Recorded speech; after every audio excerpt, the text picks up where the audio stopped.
but the city arm wrestled them with a conditional use permit to get us in there because we were in speaker off.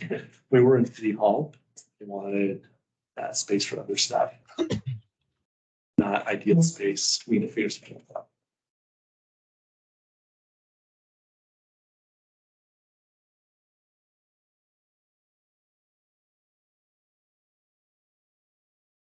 Stop teams, you're killing me, yes. So I couldn't open up if there was an agenda. I couldn't open on my phone.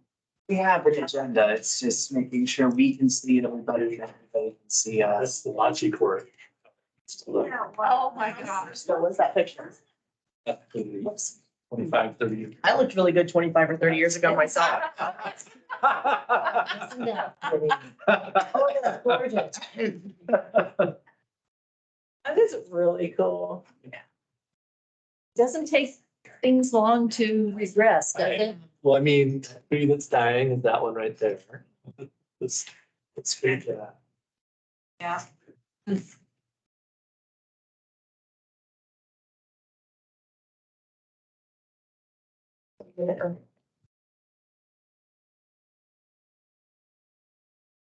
Christine, how are you feeling? I'm a little better. Definitely not 100%. I apologize for not being there in person. I caught COVID last week, so I didn't want to come in and expose you guys. Yeah, thank you. Communicable, I'm happy to stay away from. Are you resting at night okay? Yeah, pretty well. I'm actually really tired all the time. So, but it's getting better day by day. And did Brandon get it as well, or he? Yep. The whole house got it. I'm sorry to hear that. How's the taste? Have you smelled on the Actually, taste? I didn't lose any sense of taste or smell. I didn't want to eat anything though. But I didn't lose anything. It was a little weird. I was contemplating that, and I was like, I can taste everything, but I just didn't want to eat at all. Yeah, it's interesting. I still have a weird residual effect on my taste buds. It's so interesting to me, the neurology of it all, Right. scary, terrifying, but interesting. Yeah. Is Rod coming? We're expecting him, but we do have quorum without him. Hey, bud. Well, do you guys want to get started? Yeah. All right. Pretty good. Welcome, everybody. This is the NPRSA board meeting for March 15th, 2023. It looks like we have a quorum, so let's just jump right in. Great. Do we have anybody who has logged in for public comment? We do not, but it looks like we have a member of the public here. Yes, I'm a member of the public. Would you like to address the board? I'm John Dolan. I'm past president, past board member of North Shore Senior Center. And I'm just here to find out what's going about our construction on our buildings. And I read last month's meeting minutes and kind of answered most of my questions on failure. Because I'm a logistics engineer, so meantime between failures and so forth, that's my bailiwick. And I know for the last 7 years, the siding has been failing, which means what you're worried about is the structure has been the integrity of the structures probably needs some help. So opening walls always a surprise. Yeah. Can we do a quick roll? Sure. All right, Chair Bess Campbell, Present? Vice Chair McNeil, Board Member Zorns. Here. Board Member Perry, Here? Board Member Dombowski, Board Member Srebnick. Here. And Board Member Mead. Okay, cool. Thanks. I know we can see each other, so it's on the recording. Becky, do you want to run us through the quick agenda real quick before we get into it? Do you want to first go through the consent agenda and just get some, Okay, I we can go in that order. yeah, so we could get that out of the way and then go on to action and discussion. If you want to change that order, we're happy to do that. I'll accept a motion on the consent agenda. So moved? A second? Second. All right. There's a motion and a second to approve our consent agenda items A and B. All in favor, please say aye. Aye. Aye. Any opposed? All right, abstentions? All right. Moving on to action items. So this is consideration of agreement A-21-05-02, second addendum to the North Shore Parks and Recreation Service Area Professional Services Agreement with Cornerstone Architectural Group. Okay, so I guess I'll take it over here. So the NPRSA Board approved initial capital repairs plan for the North Shore Senior Center and Health and Wellness Center, August 19th, 2020. Professional service agreement with Cornerstone Architectural Group and engineering services started the 21st of April, 2021. A contract specified not to exceed of $200,000 and the end date 2 years from the effective date. The NPRSA amended in August 2022 to amend the professional service agreement with Cornerstone not to exceed the amount of $400,000. Next slide. So we are basically here asking the board to extend the term of the contract. As you all know, over the last 2 years, we've had some setbacks in actually completing construction. And so the projects that we planned to have done were not done in the years that they were planned. And so we are asking to amend the contract due date to the end of the levy. Due to escalating materials and costs, the NPRSA has adjusted the timeline on its capital repair plan. So we have done that. Most of the design work is finished, but because we've had to pivot from the job order contracting to 100% design and going to public works bid, we've had to adjust the budget, and we did that last year for Cornerstone, or the not to exceed last year. And so Cornerstone is now providing us with construction administration services that basically they're coordinating on site with the contractors and in compliance with all the design and scope. And these services help us to mitigate cost overruns and to ensure that the work is completed to our specification and design. Next slide, please.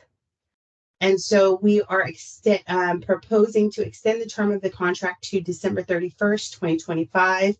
Extending this term would provide the NPRSA us with Cornerstone's professional services to the end of the current levy. The NPRSA would not need to go out to public bid for new professional services contracts, saving time and resources. And I want to point out this amendment does not increase the not to exceed amount or guarantee any additional scope of work unless approved by myself, which I would get approval from the board. If the board doesn't approve to propose the amendment, the current contract will expire on the 22nd of April, 2023. And we wouldn't have, I guess, the wherewithal to move forward with, they wouldn't be able to do our construction administration, which is a key part of our need right now for them. So does anyone have any questions right now that for me? One brief question. It's Jean here. Is Cornerstone okay with extending the contract? Yes. Okay. And they don't have any caveats to extending it? Nope. Already signed by them, actually. We Oh, just- is it? Okay. It's just the board. Okay. How much have we paid them so far? So far, we paid them a bit more than 200. See if I can. And so if I could also just add a couple of comments. So we actually had this on the agenda for last month, but I've been asking a lot of questions, just, when we hear feedback or different things. And so sometimes staff has to remind me like what this person actually does for us. And so I had a lot of questions about, what does Cornerstone do? What does Andre provide for us? And so it helped me to kind of go through that. So I don't know if for y'all, you might have the same questions. I think one of the the biggest things that they do that we actually aren't skilled enough to do or even a credential to do is that Cornerstone is the group that actually does the bid documents for all of our projects. So we're not engineers, so we can't actually do those. We can't seal or sign any plans. It's just not within our skill set. And they also do all the permitting. As part of that, they do all the permitting with the city of Bothell, which is super helpful. So I don't know if that helps because I know that we're concerned about costs and how do we keep costs down. And so when we weren't able to do the job order contracting anymore, and we had to kind of switch to public works bids, Andre and his team took up a little bit of that work too. So I don't know if that's helpful or for me, I mean, I think we're going to have a general conversation at the end. We're really open to changing how we do administration or changing how we do things. So we're really open to feedback. But if you have any questions, please don't be shy about asking those because we're kind of picking everything apart right now. Right now, I have us having spent $296,030.45 on design. That includes all of the completed design work, such as the bridge was finished with a design cost of $43,323.43. And then we've spent just shy of 131 on this building's design and construction administration so far, and about 77,000 on the Health and Wellness Center's design and construction administration so far. If I remember right, Andre quoted us a cost of around 75 to 80, I think, to do remaining construction administration for both facilities over the course of this year. That might go down a little bit because that included the envelope. So it might be more like 60 to 70. What's the difference in charges between what we pay for design services versus what we're gonna pay for services for managing the project on site? What are the, Give me a second and I will pull up one of their invoices. I'm sure it's in the 60 pages I still. And I've had my hand up. I'm just wondering if I should just pop in and ask questions or if it's better Yes. to raise the hand. Okay. Pop in. Okay, I'll pop. Okay, so I'm wondering about the delay and the increased cost in construction. I'm wondering about, I don't know, I'm just wondering about the extension, and as we go later, do we have any concerns about the changes in construction costs? And I'm coming off of a conversation with Harborview where we had a project that's like 1.7 billion and is now 2.7 billion because of the construction changes, only because of the inflation and the changes in the time frame that were unanticipated. And a lot of that is on paper, but some of that is real in live time because of the additional costs with inflation. And things aren't expected to get smoother sailing in 24 and 25. It's expected from an economy standpoint to crash and burn. So I'm just wondering if we have any concerns about the additional costs. I can hop in here so Christine can save her voice. Again, there aren't any additional costs associated directly with this motion.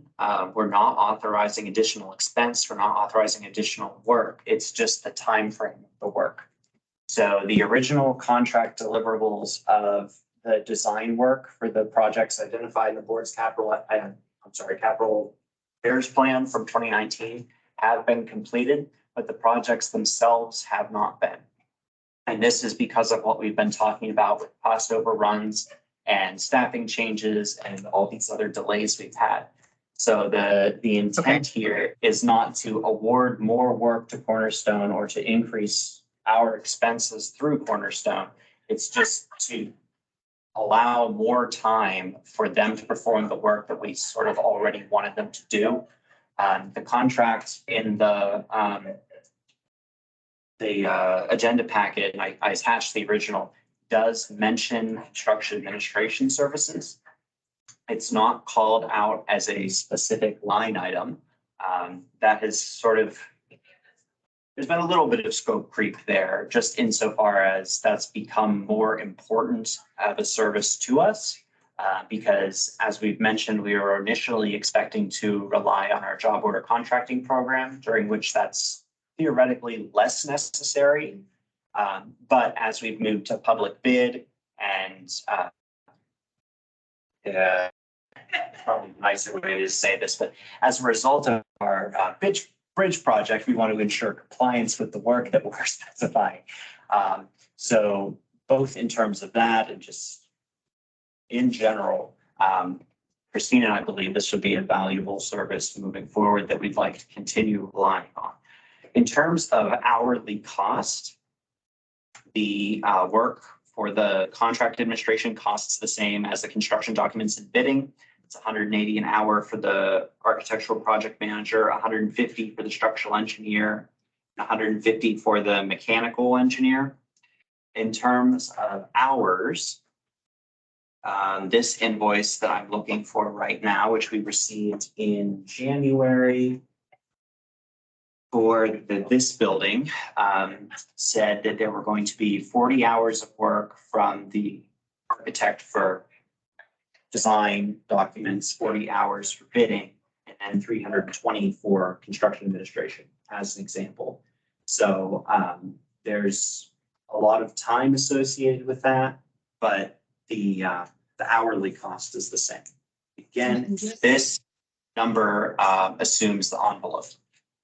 It's higher than it would be otherwise. Go ahead, Christine. So. Yeah, no worries. And just keep in mind that when we were on the job order contracting track to complete our projects, we were only looking at utilizing 30% drawings for design from Cornerstone. And we moved that from 30% to 100% when we had to pivot to Public Works. So that is a much larger scope. So that's why that cost reflection is so large, just because at the beginning we were at 30% and now we've modified that to 100% because of the scope of work. Unfortunately, if we could have utilized the job order contracting, of course we would have, but because of the scope of the projects, the monetary scope, it went over that $500,000 limit. Thank you. It's to Sarah's point, it sounds like by extending the contract to the end of 2025, we've kind of locked in the price of their services through that time period. Or am I misunderstanding that? Nope. So, yes, so the scope of their work is not going to change. And so that we're, I guess, all in the same place. The two projects that we have going for each of the buildings, those went to public bid. So our price is locked in. Those contractors have to do that work at that cost of their bid unless there's a change order, which you all would approve that. So we're not increasing scope at all. And the price that we have from the bid that we did publicly, that solidifies and caps our project costs. That's helpful. I think. Thank you. Yep. Mm-hmm.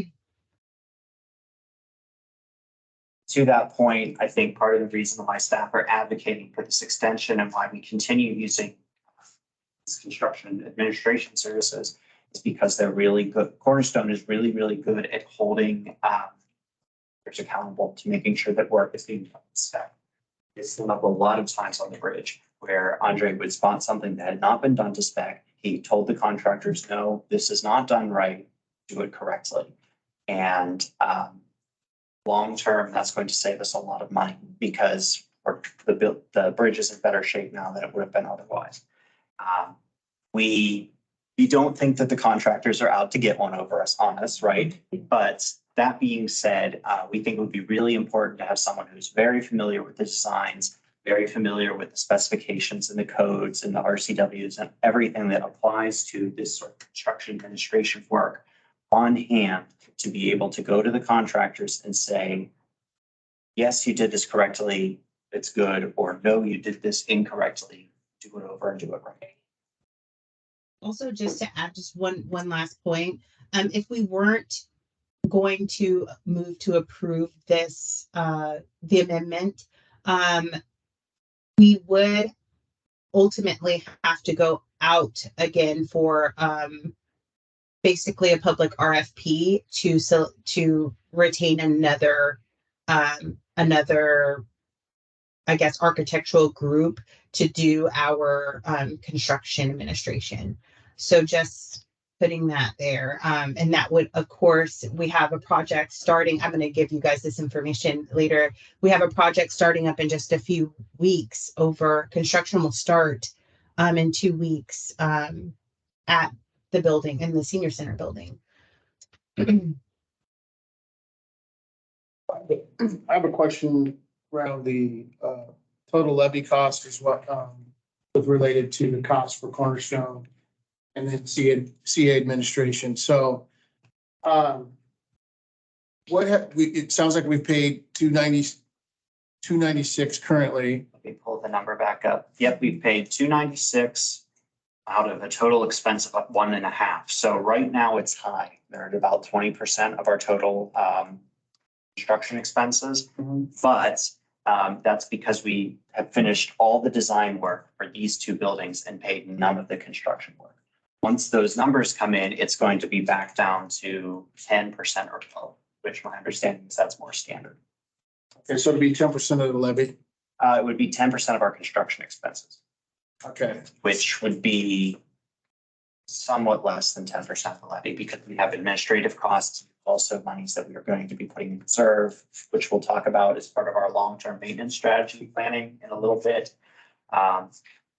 So in terms of the total revenue expected over the levy, be about 6 million, give or take. And then, I'm sorry, no, that's not it. It's closer to 9. So call it 8 million. Spent 300,000.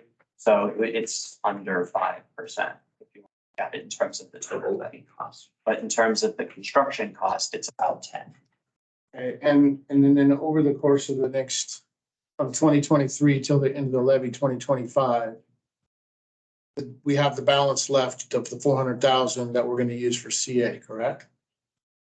We have about $100,000 left of construction administration that we could use before we need to address the question of another amendment. We expect quite a bit of that will go to construction administration this year, but these are also our two largest projects. So it kind of makes sense that that's where the majority of the remaining design costs would go. And so typically construction administration is more hands-on than design, right? So that's why he's quoting a lot more hours in for the construction administration part as opposed to the design work. It's about 8 times as much actually. that's the construction. And by the end of 2025, are all the projects going to be complete? Yes, that's That, yeah. Okay, so all of the levy dollars will be expended, right? Cornerstone will be at 400,000, including construction administration, or are they going to be higher than that? It's going to depend on exactly what the board approves and exactly the scope, because you're mentioning expending all the levy dollars on construction. That's not something we've committed to in terms of our budgeting yet. We're going to talk about that a little bit because potentially we want to have cash reserves moving forward. Christine, you were going to say something. I'm sorry. Yeah, so our Cornerstone only has $100,000 left on their do not exceed of 400,000. Just so, we're clear on that. And so just I'm kind of thinking about how the last couple of years have gone. It seems to me like they're gonna need more than 100,000. No, I wouldn't. So what they've given us is almost like it's an estimated cost of the projects, which include the envelope. So that was all part of the phase 1 and phase 2 parts of their contract. If you look at the contract, and so we did, and that was 200,000. And then when we pivoted to public works, we increased that another 200,000 to the 400,000. So we will get through these projects for 2020, the two projects we have going right now for 2023, and the envelope is the envelope, and we have also we have the envelope, and we have the, sorry, my brain is not working, the storm, not stormwater. Crawl space. Yeah, the crawl space investigation. So those are all of the projects for the $400,000. Okay, so then that's part of the question I wanted to find out is what, for the projects that Cornerstone currently is involved with, including construction administration, what is the budget for those projects? Total. Total budget for those projects? Okay. The crawl space investigation, we have about $30,000 listed on the budget. It's gonna cost more like 17, I think we came up with. So we're well under budget on that one. With the HVAC and roof replacements on both buildings, it's gonna be, let me do math in my head here real quick. Yeah, just so Basically 3 million. Yep, just so you guys know, the CPI that we send you every other month is updated with the Cornerstone design costs per project. So there's a column there that shows what we paid, what the budgeted amount for each project is, and what we currently paid for each. So that CPI Excel spreadsheet that we send is updated every time you get it. Awesome. So we have a copy of that tonight? I'll Yes, send it- one to all of you right now. I mean, is there a way we can, Barbara, do you have it with You you? have it with me. Yeah, I'm looking at it right now. Okay, so is there a way we can maybe put it up there, we can see it real quick? That might answer all my questions. There you go. I'm just gonna have to. Sorry, Sarah and Christine, you are now covered by an amazing spreadsheet. I'm super sorry. So we won't even know. Let me assume so that we can actually read it. I don't think me and Councilmember Perry can see it. No. Can somebody just share it on their screen? Yeah, thanks, Todd. Sorry. Poor Barbara. She's contorting herself to get it. Yeah. Your email also. Remember that keyboard and mouse over there are also Bluetooth, if that makes it easier. Not really. I just can't tell where my mouse is going whenever I, okay, so that goes over to there. Bring you back over here. Okay, I got it this time. Okay, we can see the CIP. Excellent, yes. Okay. Good job. That is All right, very so you helpful. can see tier 1 and tier 2. These are the projects that were approved by the board in 2019 as CIP. The design is basically done on all of these. So we don't have the numbers in here for some of these because they weren't done through Cornerstone. But all of the stuff that the board originally approved as part of the capital repairs plan either is complete or is currently in process and has the design complete. So all the remaining expense is just the construction administration. So we're not expecting, unless we approve additional repair work with a new capital repairs plan that goes outside of the scope of the 2019 document, any more design work to speak of that we would need Cornerstone's design services for. It's just the construction administration for these two remaining green projects, tier 2. So does that show total at the bottom? Let me scroll down. Okay, so total is this number. That includes a little bit of work that was done on these 3 projects. Here's the crawl space investigation that we mentioned. We also spent a bit of money with them looking into the bioswale and grease trap interceptor replacement. As I understand, the design on those is mostly finished, but we haven't moved forward with the work. And then, of course, there's the pickleball court design that the board allocated $40,000 for. We spent a total of 16. So the design, I'm sorry, Barbara, so the design, so now that I'm understanding this, now I'm seeing this. So the design that is the column that says design cost to date is Cornerstone. Yes. It's their figures, right? Yes.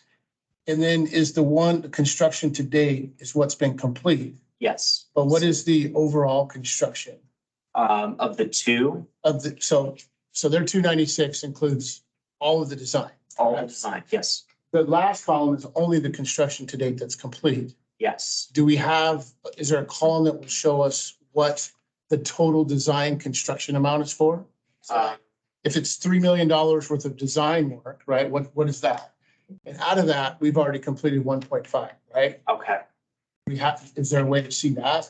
I mean, you don't have to do it tonight. It's all up on one screen right now, I not. wouldn't even worry about it. Yeah. But- If we can. It was easy because it's like, it's almost like a combination of the budget document, right? Yeah. It's Just about 3.1 million. We have a current, So we're halfway. Okay. we have a current cost estimate tab. And for these the projects in green at least, I'm not sure about the ones in orange. But those are the numbers off of the contract documents. So our budget for the tier 2 projects is those two numbers. And then also there's the bridge, envelope repairs, speed up later. It's designed but not done. It's about 3.1 million. Designed but not done is 3.1? So it's I thought you plus said the 1.5? Mhm. So we have to add the 1.5 to the 3.1? Right? For our total costs that we'll have expended at the end of 23, yeah. To date, we've spent this one. That's not, That's not half. yeah, that's That's a third. Yeah, okay. So if that's Well, a 1.5 is a third. third of the 4 point. Right, total. Sorry, you lost me.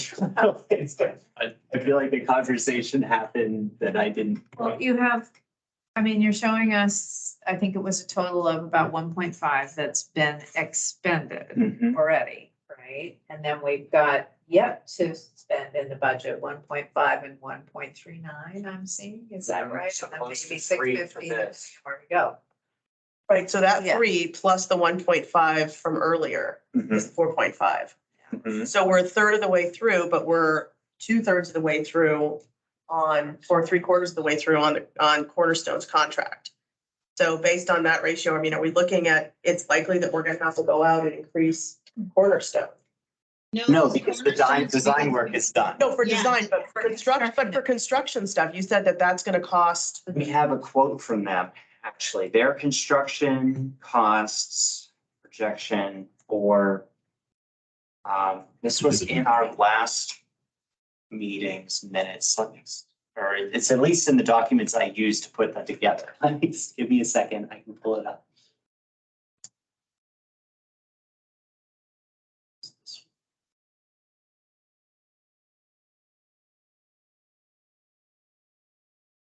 It's a fixed, I mean, it's a fixed bid. They've committed to To do it doing all, it. to doing it So, all. I mean, within whatever we. CA is usually not, it's not a fixed number. CA is the time and material. Typically, right? I don't know, it might be, whoever might have an I outstanding need to look contract. for it, but they gave us an LOE that said they were gonna spend about, they were gonna bill us for about 85, I think.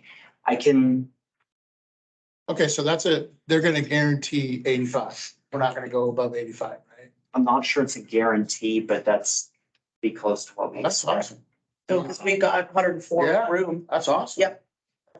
I guess that's what everybody was sort of trying to come at from different angles is, are we gonna go over based on the construction if We're there's not more? expecting to, no. Okay, that's, I No, I think, don't.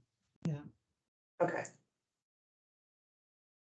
Sarah, if you have a question, just scream out because you are covered up by a graph right now. So please, if you have a question, go right. See this graph I anymore? think she dropped off. Thank you so much, Barbara, for. Yeah, thank you. No, she had another commitment, so she Okay. may have needed to Okay. drop off. Right. Oh, I can't sit like this, sorry. So if we may be able to in the future meeting, Chair, like review that Excel sheet. Uh-huh. So that we can all maybe just understand how it's presented and what each one of the columns and rows means. I think that might help us.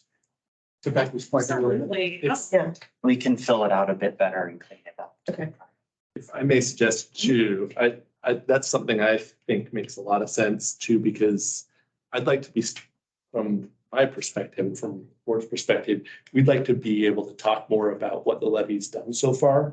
Yep. So having a little bit of a scorecard, a report card of what's been done today, and what the money's been spent on, would be really helpful sharing with our constituency Are too. you, Barbara, when that CIP has been sent out in the past? I have it, Oh, but yeah, I have but to to say, actually, but presenting it in a little bit more of Yeah. a consumer-friendly report Yeah. card, I think would be. yeah, I think so too. Would it be helpful if the board would give you a wish list of sort of what we're looking for? Sure. Yes, please.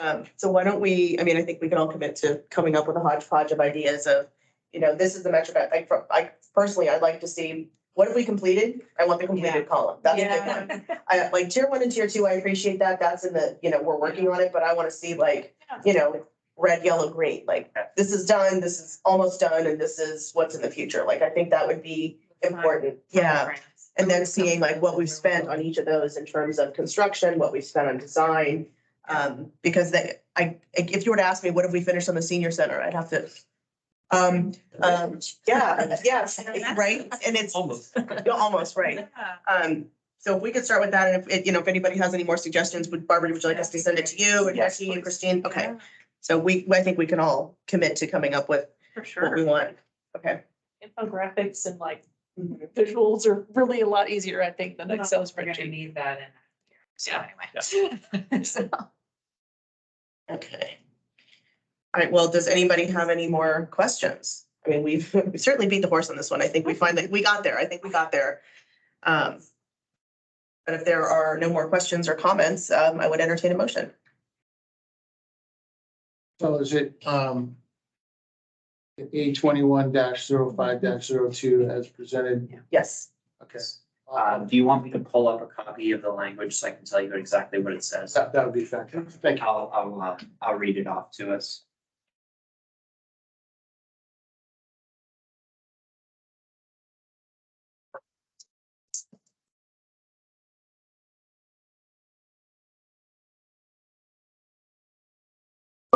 So we've amended section 3.3 of the contract. See, you won't see this, but everyone else will.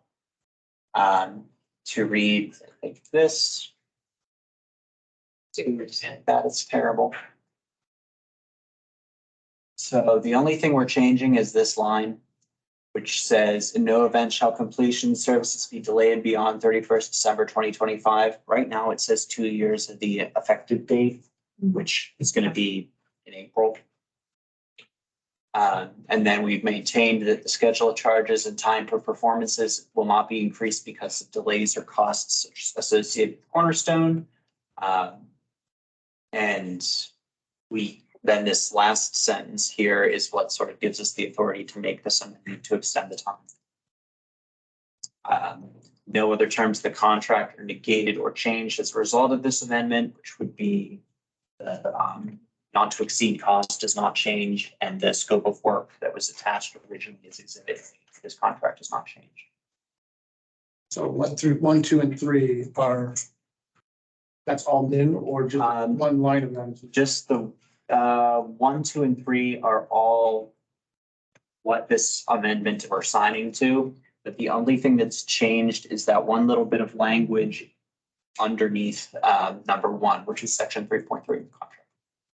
Okay, so if I make a motion to approve the agreement, A21-05-02, as presented, section 3.3, bullets 1, 2, and 3. Sure. So So seconds? Okay, we have a motion and a second to approve A21-05-02, sections 1, 2, and 3 of section 3.3. Any more discussion? Take a motion? All right. All those in favor, please say aye. Aye. Any opposed? An abstention. All right, so December 31st, 2025. Thanks.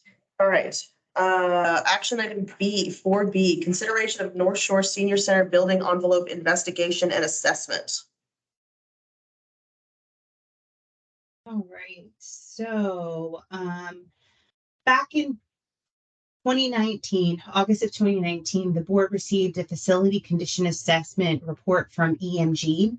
That report was used to prepare the original capital repairs plan. EMG's report recommended a study to determine the extent of moisture damage to the buildings, the building envelope at the senior center. But at the time, staff opted not to include that into the capital repairs plan. In 2022, staff received quotes for the envelope repair as part of the current roof and HVAC project, and started more research on the project based on internal discussion and tenant feedback. February 13th, the board voted to defer envelope work based on cash flow and the need for further research on moisture testing. Next slide. All right, so this is the envelope investigation and assessment that we're proposing. So we took this directly out of the LOE that was given to us by Cornerstone.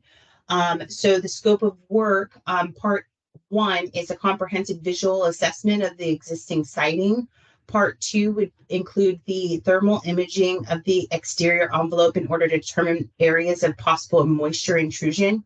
Part 3 will be an intrusive investigations at 4 locations, 1 at each elevation to determine the effects of possible moisture intrusion. The intrusive investigation includes, but is not limited to, the removal of siding, existing moisture barrier to observe and document the condition of the existing envelope assembly. And part 4 would include, will provide an investigation report to us that outlines a recommended scope of work and estimate of probable construction cost for repair or replacement of the envelope assembly. And so it looks like Cornerstone Architectural Group will bill us for 60 hours at $200 per hour for $12,000. And then we have a contractor plus the lift and the thermal camera allowance of $5,000. And then there's $1,000 that can be reimbursed to us. Next slide. I think that's the end. So yeah, we would recommend, with all of the information and the listening to the concerns that the board had when we talked about the envelope, to move forward with the intrusive investigation so that we can learn more about the overall scope of which the envelope will need to have done to make it definitely up to our standard and watertight. Is that fee coming out of the policy 400? Can you go back? Yeah. Exactly. Yeah, I mean, the envelope, so that fee, this additional, what is it, 17,000? This is not a part of this wasn't part of the scope, the original scope for the envelope. So this would be in addition to 17,000, in addition to what was already, but we're well under with the 85,000 that they're going to bill us. We're still well a little under the 1,000, the 400,000. Sorry, where we're at now. So a couple of questions, I guess. If it's not in the original scope, do we need to like a competitive process, or are we just committed to Cornerstone? I guess I'm not understanding that. No. So our contract allows us to utilize Cornerstone for their architectural services. So we're good there. But this new scope is just giving them an additional scope. So outside of what is listed on their contract already, which is what we give the LOE. They usually give us an LOE. I bring it to the board approves it, and then we add it. So this would be an addition to the capital repairs plan. So to tag on to what we are just discussing, if they come back after they extended $17,000, tell us that we've got $2 million worth of repairs to do. Exactly. Now all of a sudden, their contract is going to be tenfold, Exactly. right? So this, for me, it creates pause. Yeah. So I just, hearing this now, it's the motion that I made earlier, thinking that that's getting us through the end of 2025. This is now the additional cost in up to 2025. Then there's going to be even more cost up to 2025. It gives me pause. I need to see a big picture. And maybe that's coming. Maybe there's a couple more slides that's going to present all that to me. But when it comes to envelope consulting costs and damages behind siding and roofing and all those things, those costs go crazy real fast, right? Well, And so this is, yeah, sorry, I don't mean to cut you off. This is just for the report. So this is for the 17,000 is for the report. This is only for the report that the board asked for at the last board meeting. Any scope changes that we already, because we've already went out to bid for the envelope, right? We already have a general number. Any addition to the scope will be a discussion between what the findings of this report and also with the board. Because basically Andre Cornerstone, they're going to say, okay, well, this is the report that we, previous staff bypassed. And so we're basically going back and doing the work so that we can better understand. And then we already have a bid from Cornerstone on the existing work, the scope of work that we had during our public bid. So there may be small adjustments, but the scope of work is ultimately going to be at the call of the board. We get to choose what we get to tackle, right? And so this is just finding out more information. And I honestly think it's 17 grand is well spent to understand more about the envelope so we don't have scope creep in the future.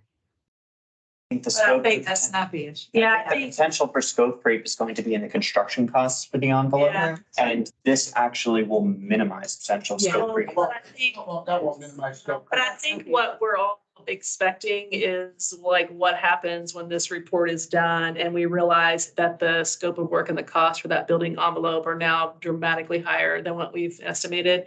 And we've made decisions based on Cornerstone's, not to exceed amount and all that, based on what we currently are predicting for construction costs. So Right. I don't know. I mean, I think we have to make decisions based on the information we have at the time. And so I guess my thought is, what does the board want to do? I mean, gosh, I don't know. I'm sitting here trying to think through. I have a question. Having Cornerstone do this assessment, my impression for what you presented is that it's going to give us a full picture of what's behind the curtain on the envelope. That's not 100% accurate because no envelope consultant, no architect can tell you what's behind the entire. Okay, so they You can, start ripping siding off. They rip off around a window here, window there, unless they rip off around all windows. You just have a snapshot. so this would just give us a Snapshot. It's not going to tell you, like literally we've opened up buildings and we thought we were going to find something based on these little investigation reports that they do for 17,000. And we wind up with millions of dollars worth of damage that was not seen in the original assessment. So it's not a map of the total work that It's a needs to be done. snapshot of around certain windows. We assessed that this window looks like this. You're going to probably find it on 3/4 of the windows, right? And if Okay. it's got a cover, it's going to be this. But again, you get into situations where you have flashings and things, roof to wall flashings that are incorrectly done. We don't know that. And unless they rip all the siding off to see, you're never going to know. I guess I have another issue too, and what James was saying, I think, I do think we should do this assessment, period. I think 17 is not a lot of money. That said, if Cornerstone does it, it does feel a little bit like there's maybe a conflict there. Because if we then if there's an assumption that we would have them do design and construction administration for the subsequent processes that fall from that assessment, they have a conflict.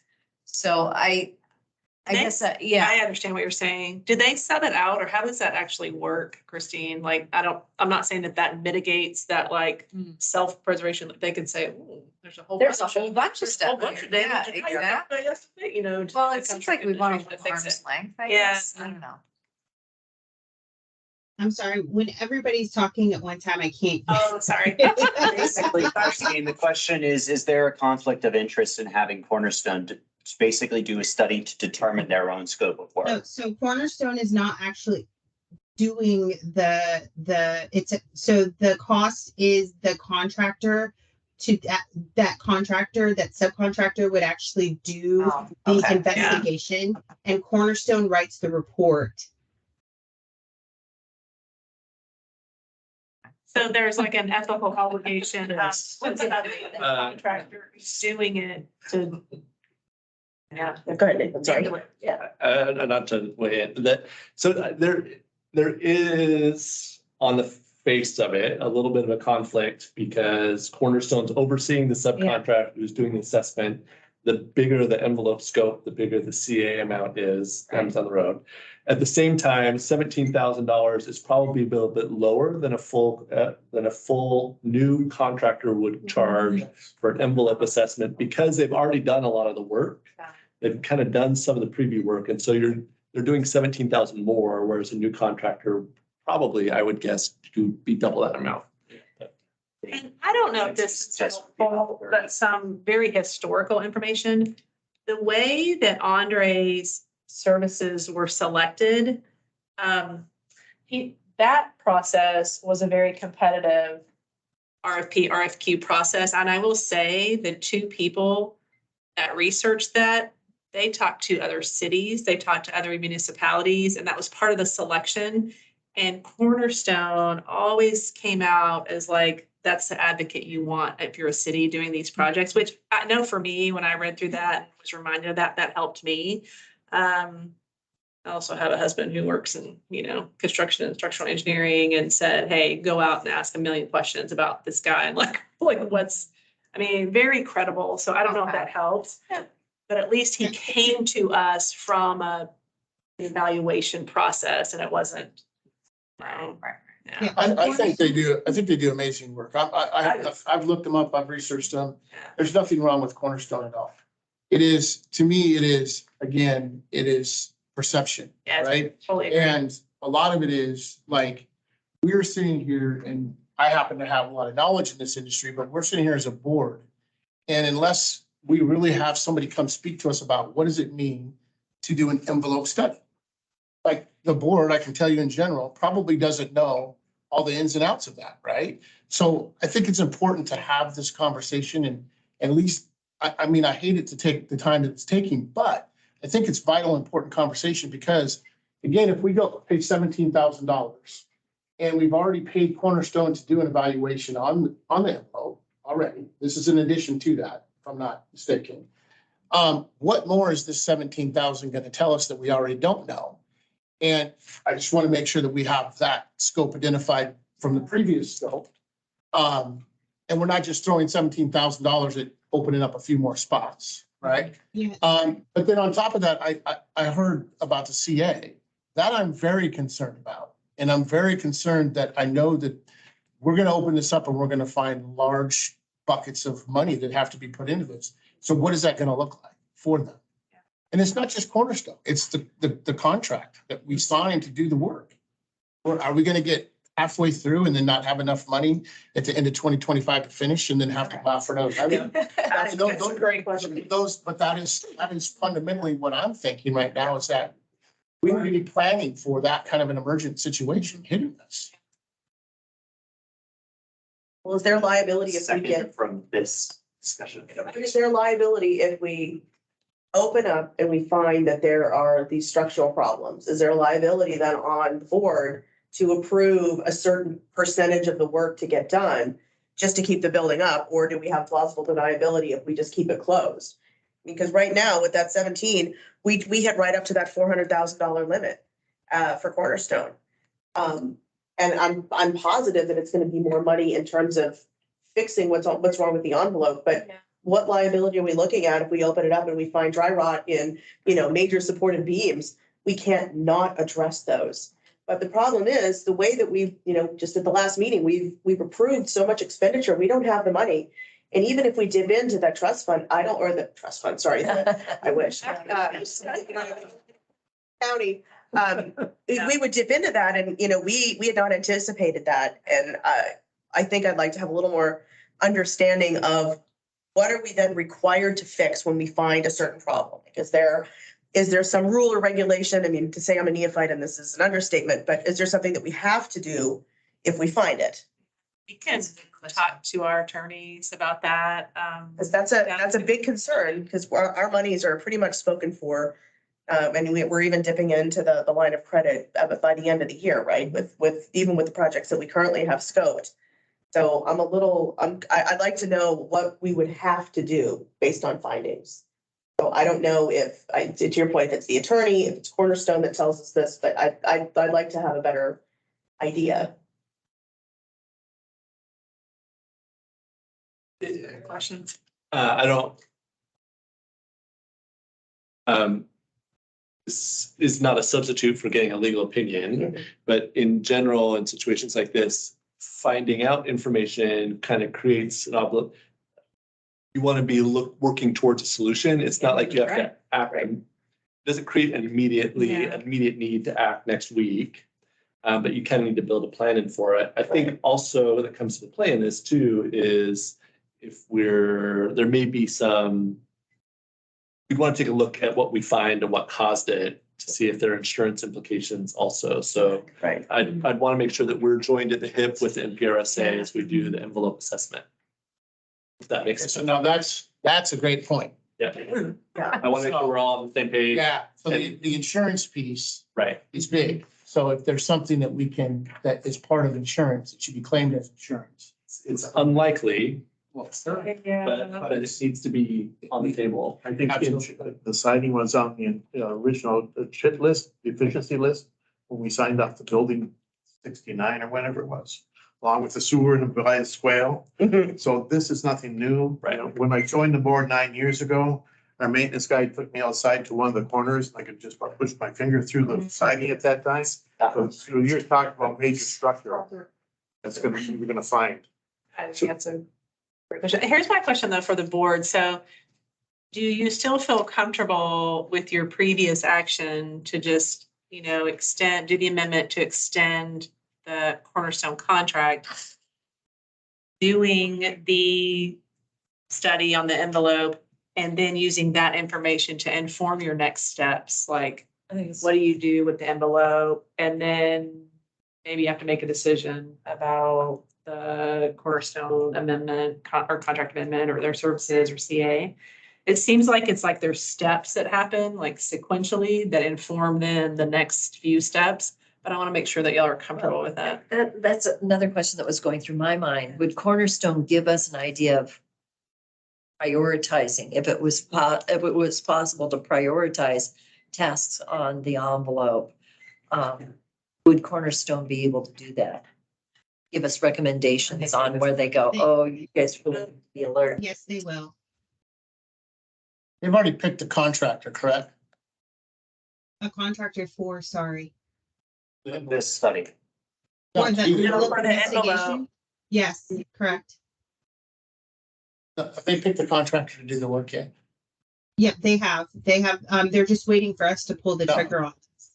I think On the- two for the repairs. two separate questions, I think. Have they picked a subcontractor to do the envelope investigation? Yes. Yes. Yes, but not a contractor to do the envelope work. Actual, yes. No, Yeah, 'cause we didn't bid it out. That has to go to bid. yeah, Okay, perfect. So the contractor who's doing the envelope, subcontractor that's doing the envelope consulting, who is that subcontractor? I don't have that we don't typically get that information, because they're covered under the contract. They're basically like a representative of Cornerstone. But if we ask them, they would. Yeah. We're gonna know, but. Yeah. If we need to know that information, we can find. Yeah. Yeah, but I'd like to know who's actually Okay. doing a little consulting.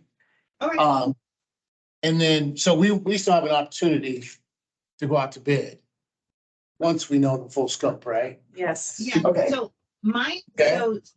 so my initial plan, so when we first talked about putting a hold on the envelope, my initial plan was to hopefully we will be able to break the envelope project into pieces that would fit under the job order contracting. And that way we don't have to do contract administration. We don't have to do any of that because all that is covered under the job order contracting scope of work.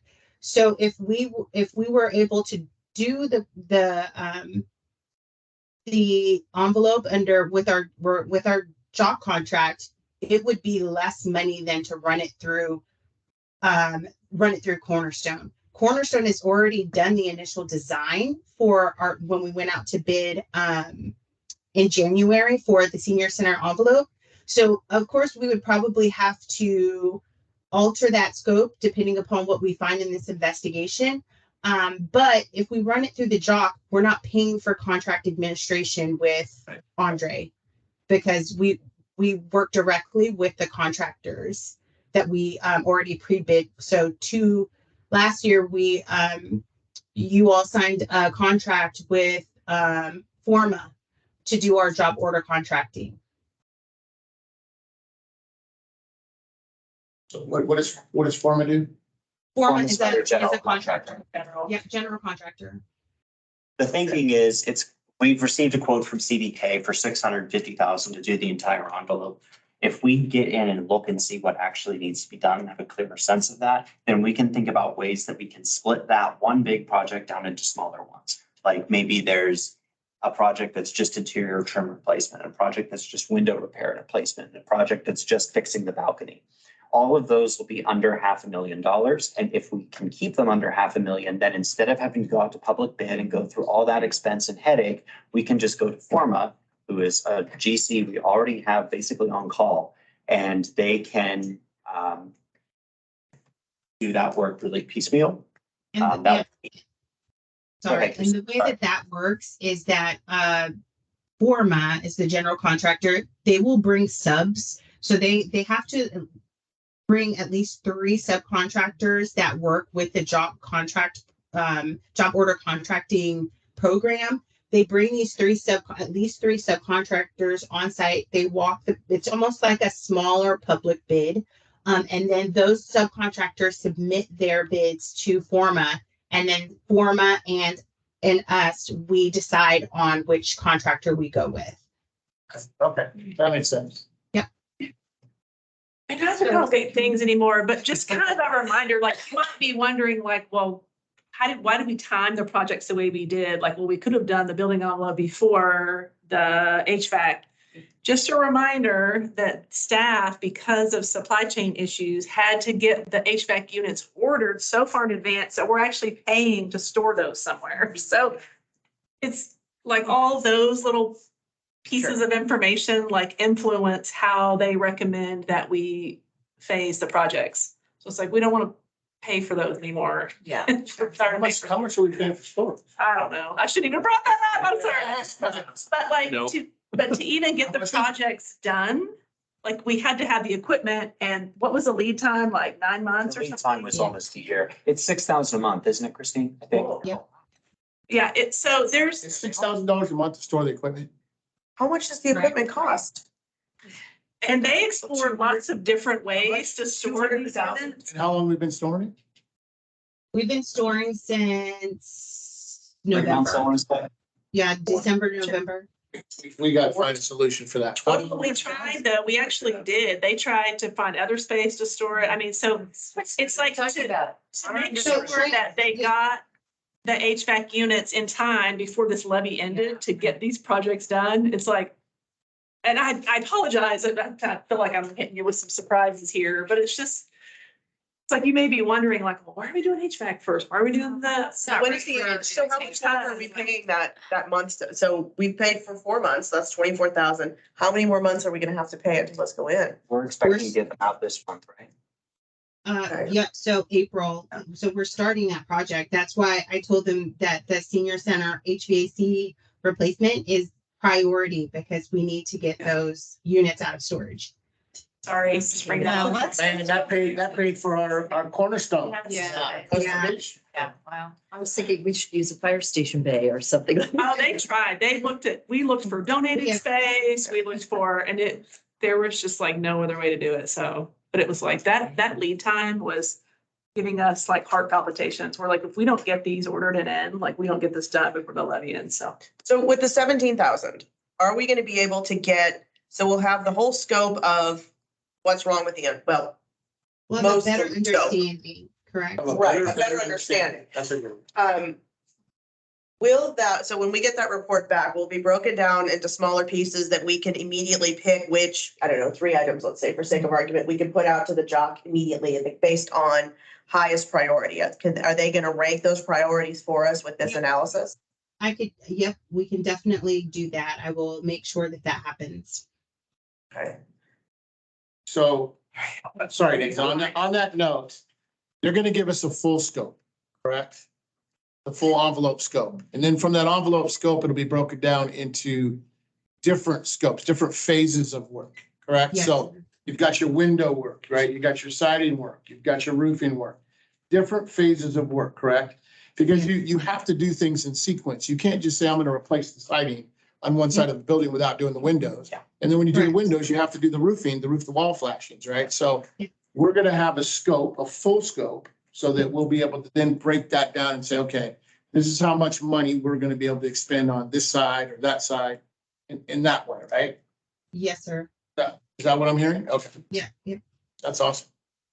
If I could just weigh in from the senior center's perspective, for most of our constituents, when they think of what they were voting for the levy, it was kind of the envelope. I mean, visually, that's kind of what they're thinking of when they think of a new senior center. So I think I keep saying it's probably the most important project. Our envelope investigation may show that what the envelope needs is more than what this levy can cover. And I think it's better to know that sooner rather than later. And so from my perspective, from our board discussion we had on this, I think finding out what's involved as much as we can about the envelope makes sense. The other thing I'd just recommend doing the investigation, another reason to do it now and soon, is because in an envelope investigation, you might find things that involve the juncture with the roof. And it's better to know that when we have roofer contracts doing the work than having to go back and then redo work that they've already done. And so the more we know, the sooner we know it, the better off we are, the more opportunities we have to maybe do some things through change order. So when are they doing the roof? April 3rd. So that's not good. Well, That's the sequence. sorry, that's a better question that's when they mobilize, but that's a better question for Christine. It'll take a while. to It'll do take it. a So while. What you're saying Yeah. is, the workers will be here. So, yeah. Well, so How soon in can they get? sequencing, roof has to go before the siding goes. You have to get your roof to wall flashings on. Right. So if you put your roof on, right? Do we have any argument with this at this point? Well, because I feel like we're ready for a motion, if not, so. I'm happy to make a motion. Can we pull up the actual motion slide? I move, well, actually, we don't have. to. Okay. Yep.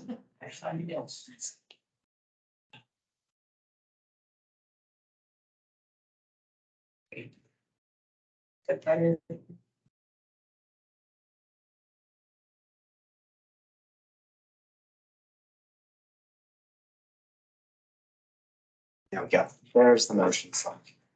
There we go. I move to authorize staff to pursue an envelope investigation and assessment at the North Shore Senior Center.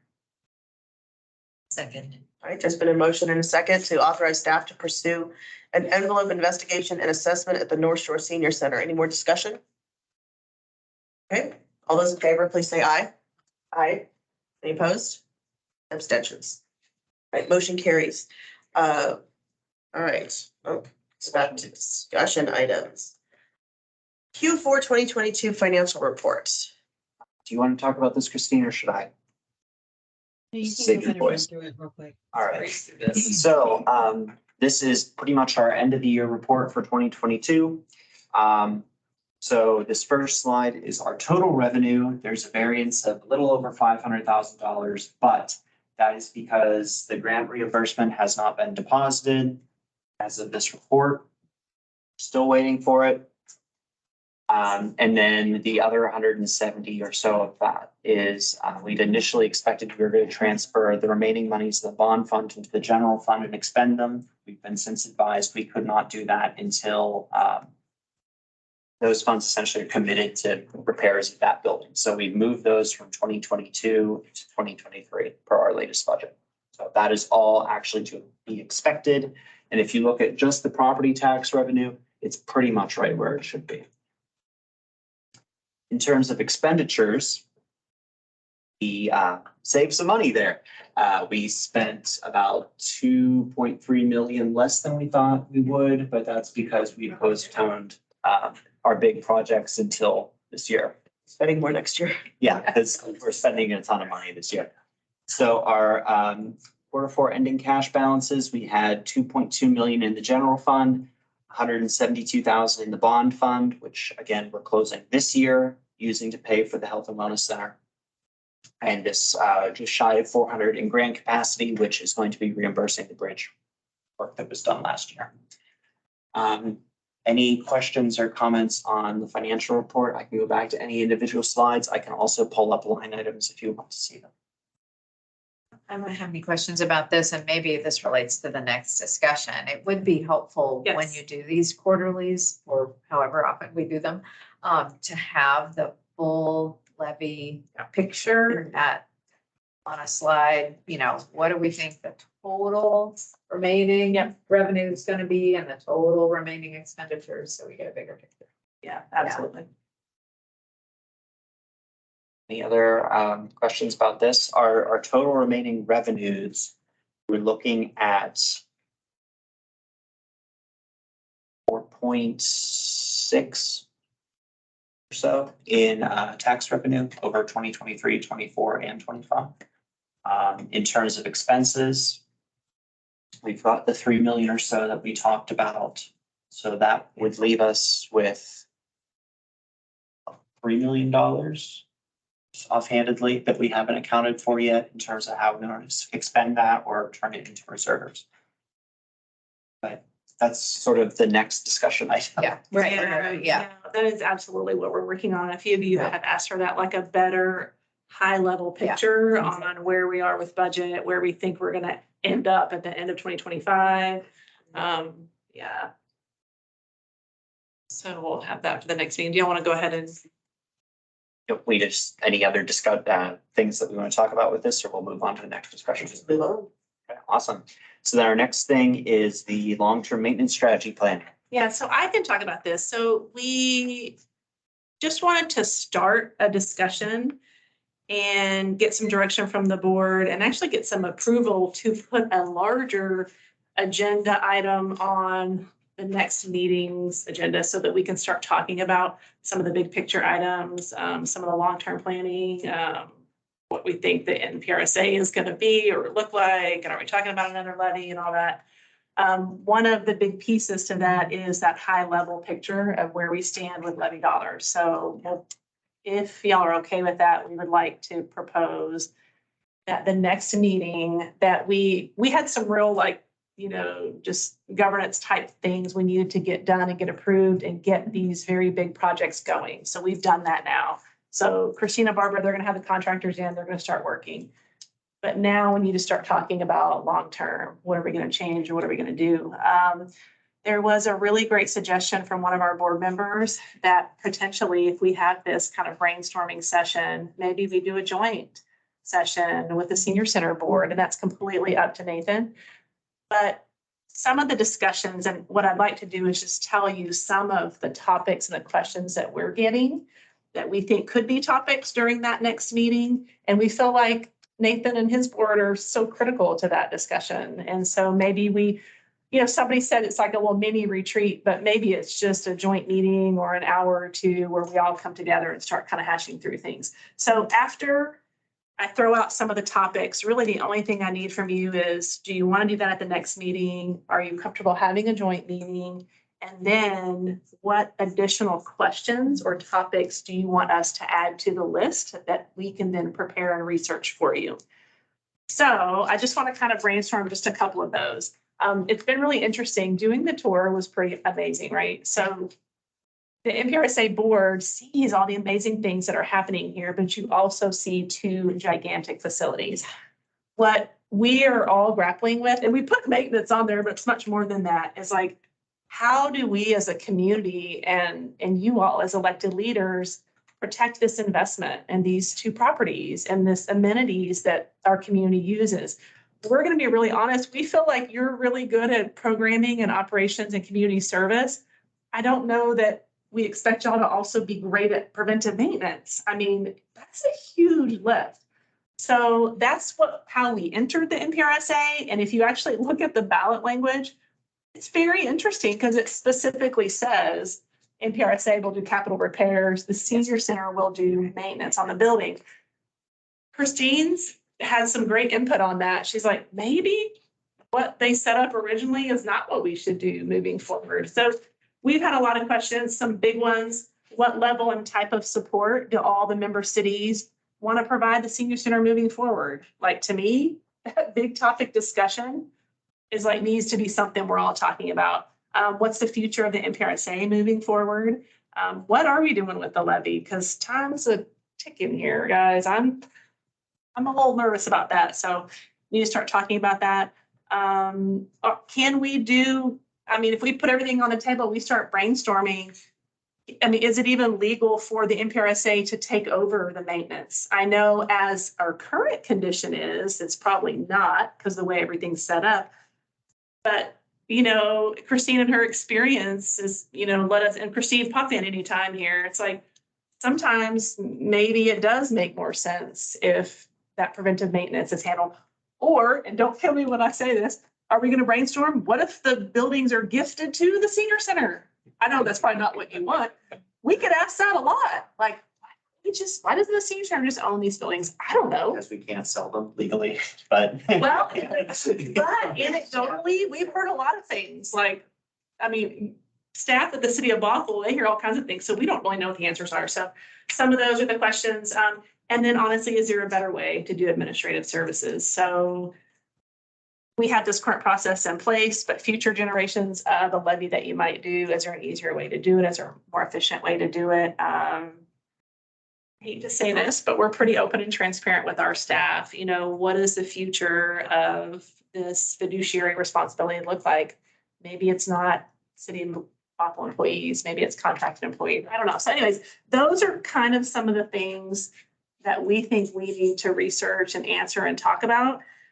What are y'all feeling right now? Do you feel like you have, I'm sure you have more questions, but that it would be worthwhile for us all to meet up and kind of start brainstorming what the future looks like? Yes. But I actually feel like many of those questions are a little bit cart before the horse to me. And what I mean by that is, you know, two really fundamental questions, surprise for me, is like, when do we start needing to know what the levy, whether and what are the levy? Like, when is that? Because you start working backwards.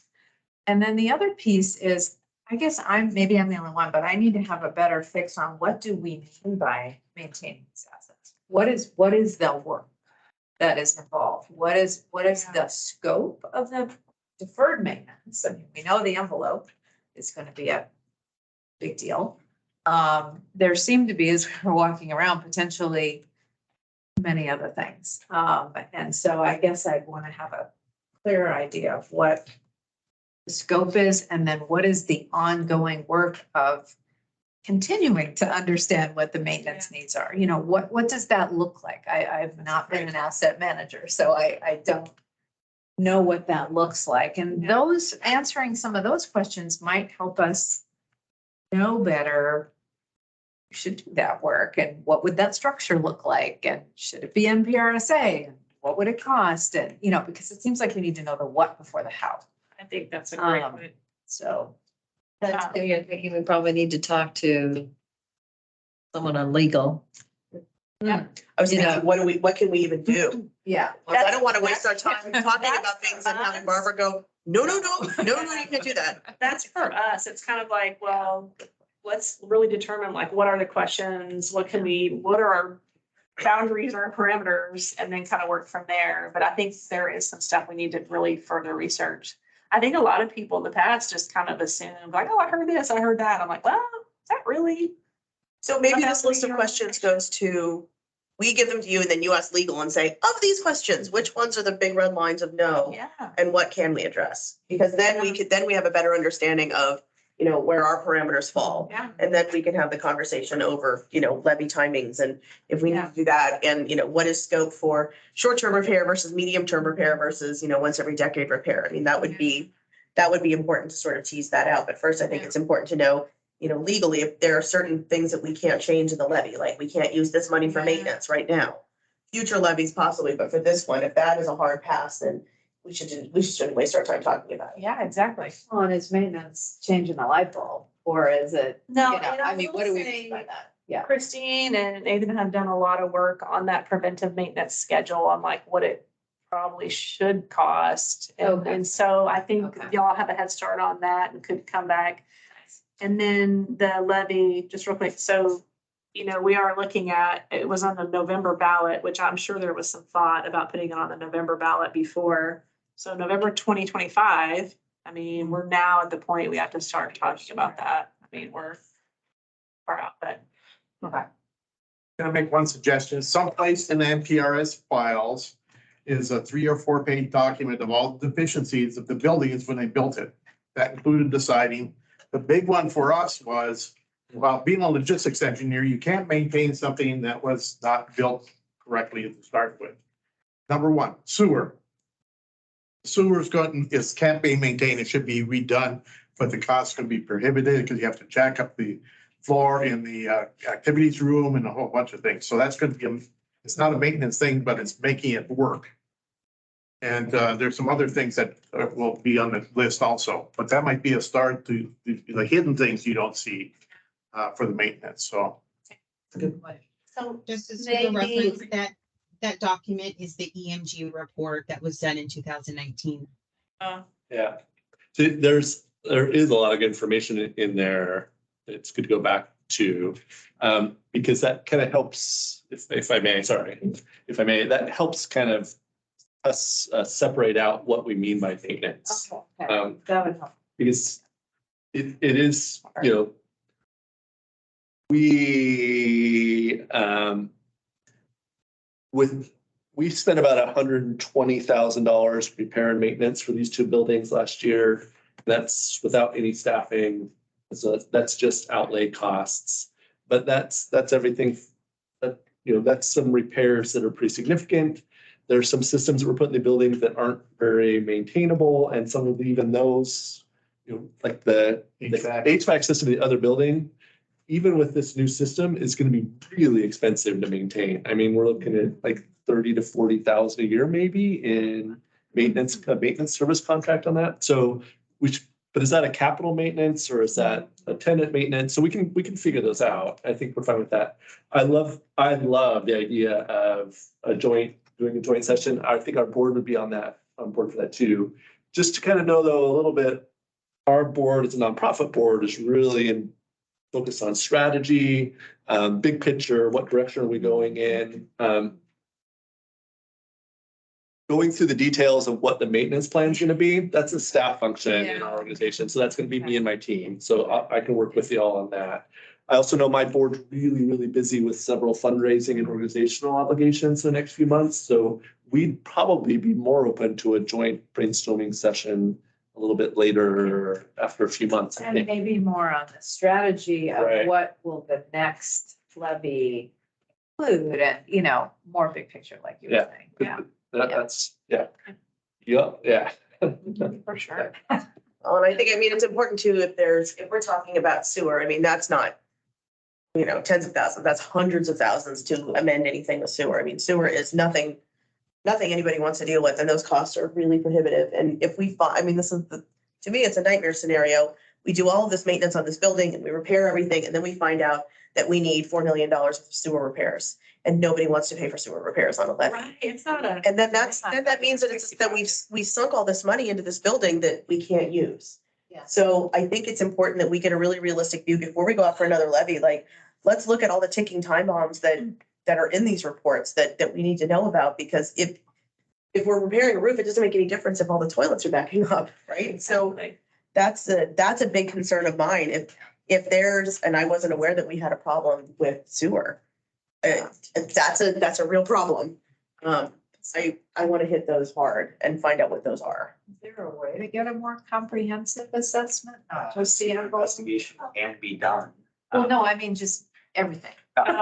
You know, like All the things you that, know. well, the things that we haven't looked at yet, we've looked at the structure of the building, but there's, the facilities that service the building. There's water, there's sewer, there's electrical, there's all the, fiber, there's all these things that can go wrong that are gonna be expensive to mitigate.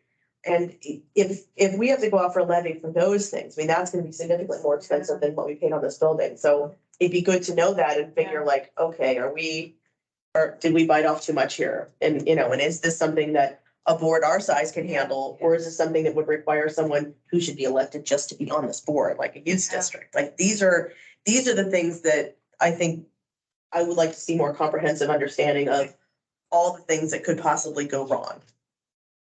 It sounds like there was a lot in that 3-page report. Yeah. There's a 3-page. Yeah. And just a little history on the sewer, why North Shore Senior Center was paying to clean out the sewers, making it work. Was the first meeting, I went to the NPRSA Board, their budget was $30,000. So, and it's through the sewer about 40, so. Yeah. It was something that has to be done, so.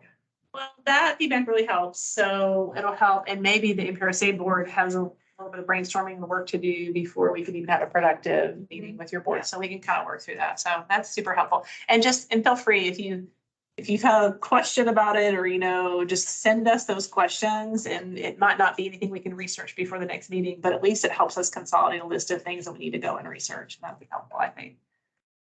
Awesome. If we can make it more study session-ish, Yeah, it would feel more formative. I think so too. Because there's a lot of history behind the maintenance part of this building, right? There's a lot of conversations before that levy went out, took place. And so I want to make sure moving forward, when we talk about if we're going to put a new levy out there, this facility is maintained, it's able to maintain itself, it's self-sufficient. Because everything needs to have maintenance. Doesn't matter if it's your car, your house, whatever. It's a product that has to be maintained, and there's life expectancy. And we've talked about this in these meetings, that you're talking about $30,000 a year to run HVAC. What does our warranty look like? What does our service agreement look like for the first 5 years? Right, that's. Right? Has that, because that can be built into that contract, right? So Yeah. that's something that can actually help you. So And I think these the are board things. gave us that direction actually to try that for the big. Yeah, it's like, I think if we can, to the chair's comment earlier, if we can have something that shows all of the issues and look at that in its totality, and then behind that have, okay, a roof, we know we need to clean the roof every single year, here's the cost. We know we need to maintain HVAC, here's the cost. And go through that on systematically and then come up with a game plan. That's the vision I think that we're going to need to get to be able to tell the community that, yes, we're going to need one more levy to finish the work that we started to keep the doors open, right? Yeah. And then here's our plan moving forward on how we're going to maintain it in perpetuity to make sure that we don't get back to this place again. Right. Thanks, a great point. And Christine, you put a preventive maintenance recommended schedule in the. Yes, that's attached to the new tenant agreement that Oh, like, we signed As last a year. minimum, here's the thing, so, okay, this has been really good. Do we have, I don't think it's on the agenda. I think it was sent out. was it sent out? Yeah. Oh. Not recently. No, you didn't. Oh, maybe No, you before I don't. was on. That was before your time. Okay. Awesome. Thank y'all, that's super helpful. All right.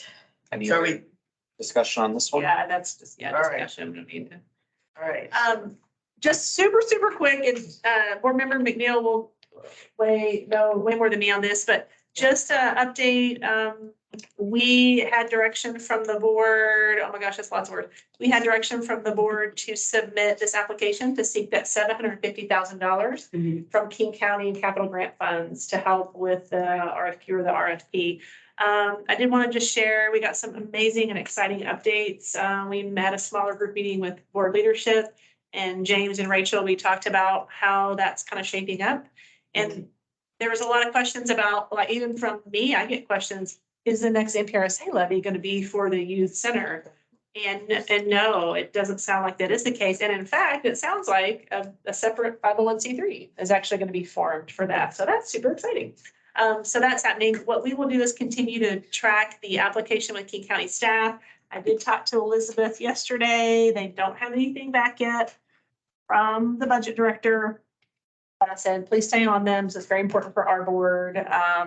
Since the private entity is not set up yet, NPRSA can accept that grant money once that contract's done. Rachel has been, y'all given her the authority to sign that contract. And so for us to kind of prep for it, we got the RFQ that Kenmore has already done for their $1 million product center studies. So that'll help us get a little head start. There was also some coordination done with Kenmore staff because everyone was asking, can we combine these efforts? And just this week, Councilmember Debowski's office contacted Kenmore, talked again about that. So staff got that all squared away. It's really kind of two separate efforts going Do on. we have a separate account for that 750,000 to go into? Do we have that set up Yes. yet? So it's separate funds. Okay. I don't know if it's separate accounts, but yeah, to really not commingle that money. That was the big and one. track that. So I don't know, James, if you have any other updates, but that's pretty exciting. Thank you for sharing that. I think probably the biggest update, is board president, and vice president and myself met with, the Snohomish County Boys and Girls Club. Ooh. And, the director of the Snohomish County Boys and Girls Club, I learned a lot about the Girls Club, even though I was a member many years ago. There's over 13,000 Boys and Girls Clubs. And they're not all one 501c3 nonprofit. They are all independent. So you have the Seattle Boys and Girls Club, you have the Bellevue Boys and Girls Club, you have Snohomish County Boys and Girls Club, South End. Anyway, the Snohomish County Boys and Girls Club is unique because they're in multiple states. But they're also partnering with and are partners with tribes. So they have already started the formation of working with entities like the North Shore Youth Center for Excellence. And so what they would do is they would come in and be the programmer of the entire facility, running all of the programs. And they are in favor of bringing the Y in, if the Y is a better fit for running pools. They're in favor of bringing in other nonprofit organizations. You've heard me talk about University of Washington Bothell. We met with Tim, I think his last name is Wilson or Wilton, the dean of students. And he's working with the president of the North Shore Youth Center for Excellence on a tutoring program for college to work with the school kids in school, North Shore School District. So it's all starting to happen a little fast, and I'm starting to remove myself a little bit. That board is growing. And so they're doing amazing things and meeting with amazing people. So more to come on it. But I think the biggest news is the fact that if the paperwork that I've seen kind of floating around and the contract agreements between those two entities comes to fruition, there's no stopping it now. Especially with the fact that they have the tribes involved in wanting to have access is another big piece, right? So the diversity and equity. Yes, they're willing to, he feels that they're willing to put money in. Also, there's been some pretty prominent businesses in the area that have not officially said that they're going to sponsor, but may potentially put some big dollars in. So, and then I would say that it's leaning more towards going more private. And the reason for that, Nathan, you were part of that meeting as well. Things move faster. I wonder why, but they just move faster. they have a way, the Boys and Girls Club and other entities have a way of raising money very fast. And through philanthropy, they feel like the seed money gets us going and then they can build it flat.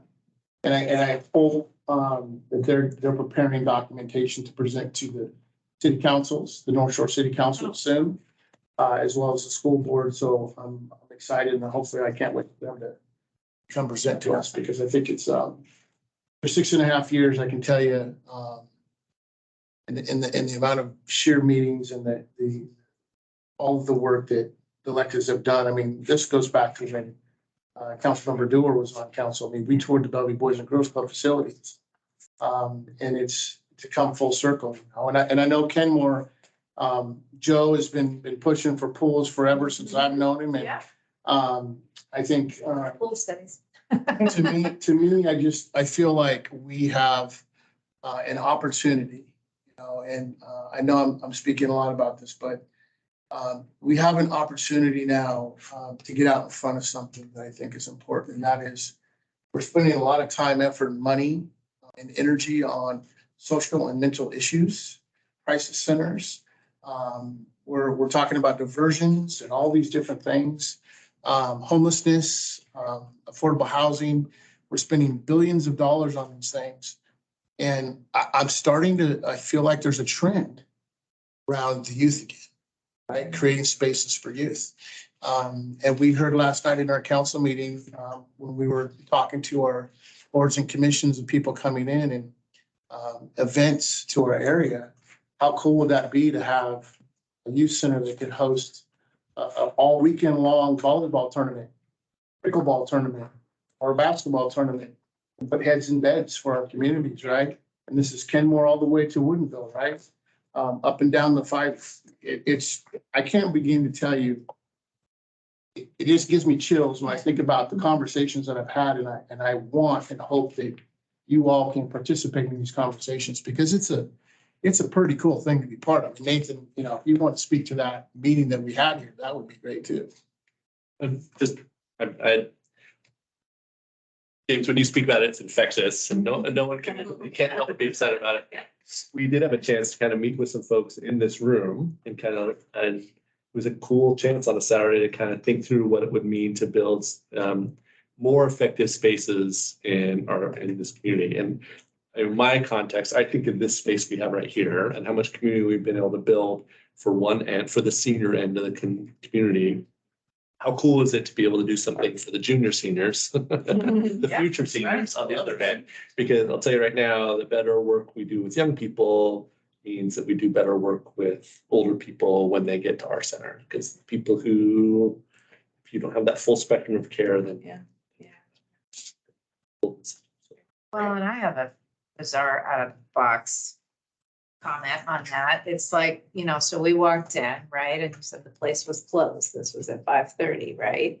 Well, kids do stuff after school into the evening. It's like, we have a facility. I don't know. It just seems like a natural to me, but anyway. We're not only looking at that, but also adults that are working during the day. Right? That They too, come in yeah. and so mix them Yeah. together. There's nothing better than a young Well, child more with a fully breath. utilize the facilities. Absolutely. Yeah. And it's also important for the youth to understand they're not locked into being young. That aging is coming, adulthood, adulting is coming down the pipeline for them, and also being a senior. I was subbing last week and I was in a very rambunctious 5th grade class. And there was one particular 5th grader who just wanted to make war on everything. And I thought, oh my goodness, child, you've got a lot of maturing to go through. And if you carry the attitude that you have right now as an adult into adulthood, I worry for the people who are going to be in your care. So anytime we can connect and help the youth to understand and appreciate how to be a healthy unit within their own peer group, and then also realize that the world is bigger than their peer group, we're going to be a healthier world for it. got 32 middle schoolers that'll be in this room tomorrow doing one-on-one interviews with seniors about storytelling. Which has like that kind of outcome where they can, What school are they from? Canyon Park. I think it is Canyon Park, if I'm right. Yeah, it's very awesome. Well, we'll stay on top of the coordination with the budget folks and try to get that grant moving and pass it around. It's just doing her part. And so, yeah, we'll get that going. And I'll help out with that because Christine and Barbara really will be kind of laser focused on the construction projects here. So I've been watching Christine this evening. thinking, I know. My word, someone needs to find her some hot tea. It's fading. Yeah. But hopefully, Christine, you don't have too much for capital repairs because. No, Or I just, Get it yeah, I off. just wanted to kind of update you guys. So we are, we're working with the contractor CDK, with ramping up to, construction time here in April 3rd. As Nathan has said, we are working through submittals. We have subcontractors on site, I think on Friday and some on next week, if I'm not correct. To kind of just do some pre-planning, tighten up schedule, and the all of the different components. So yeah, we're ramping up and I'm really excited. I will be on site basically Monday through Friday to be there to, being a liaison between the senior center and also the contractor. So yeah, if you guys want to stop in and see me, I'll be at the senior center Monday through Friday. But yeah, I'm excited for this. This is kind of my bread and butter. So I'm excited for the work to start happening.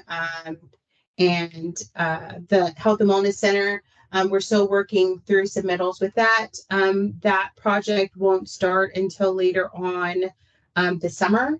As we need to procure the HVAC units. So we're on track and I'm excited for projects to start happening. So. Awesome. Just go quickly too. I'd also want to just do a big thank you to Christine and Barbara, just as these projects have been kicking up. They have been awesome, kind of sending me information as soon as they get it. Scheduling some meetings with Cornerstone so I can ask really dumb questions where they say, where I can say, no, explain it to me like I'm a kid. Like, what does it mean? What part of this wall exactly are you going to demo? What's that going to be? So I know that was fun, but they really kind of had to kind of walk me through so we can think about how these disruptions are going to work and we can manage it. So, and they're also kind of filling me in so I know more about what they're telling you so that we can all be on the same page. So just many thanks to both of them. They also help make sure that we keep a couple of dates clear that I want to make sure you're on your calendars. May 5th is going to be the big art show here.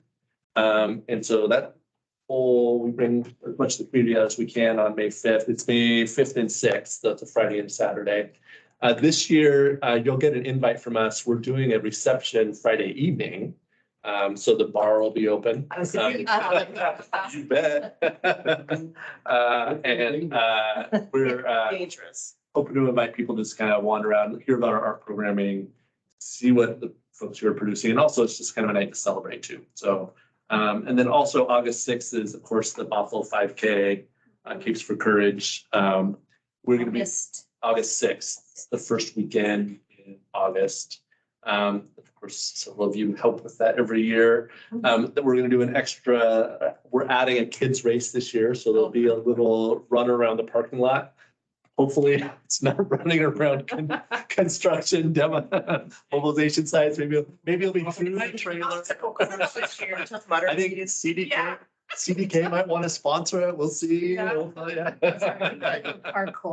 Yeah.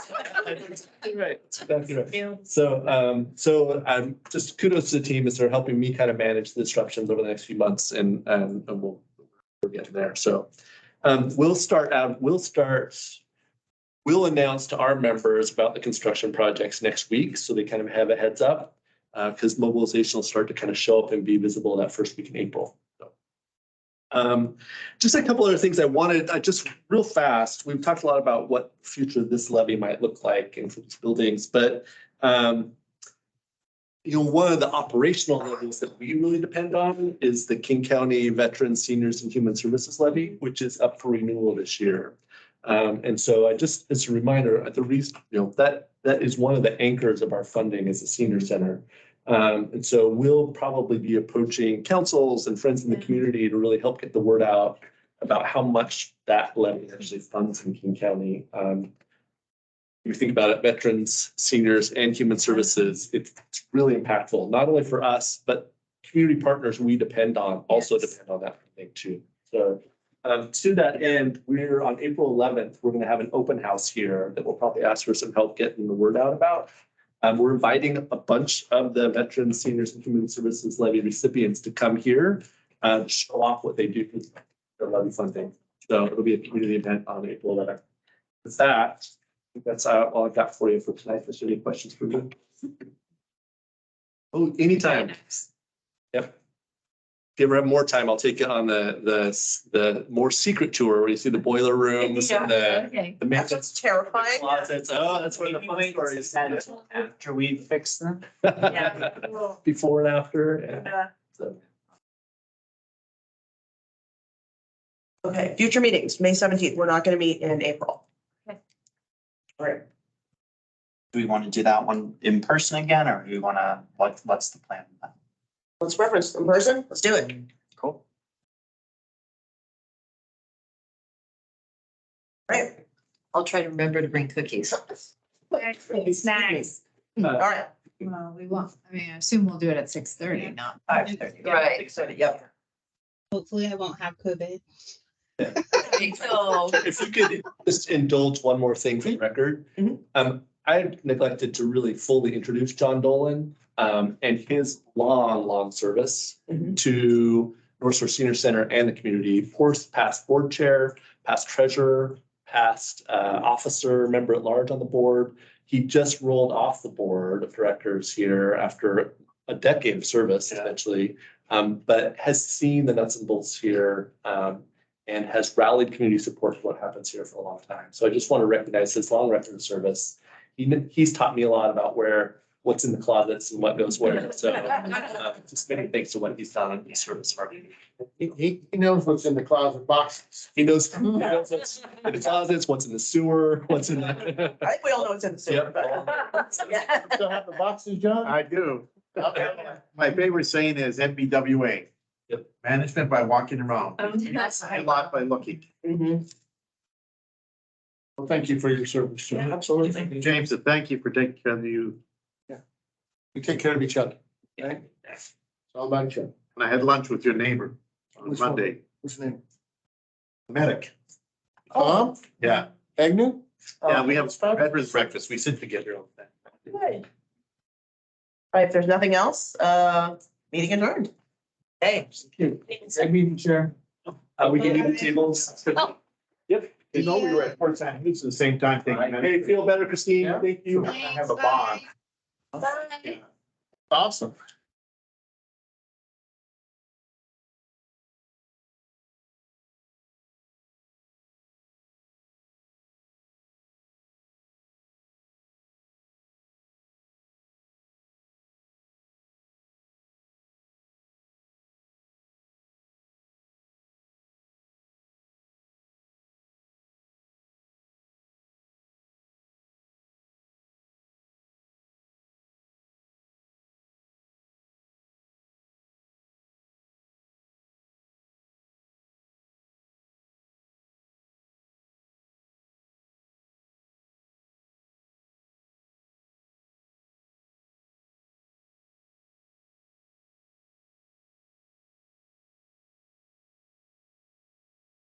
You received from Stake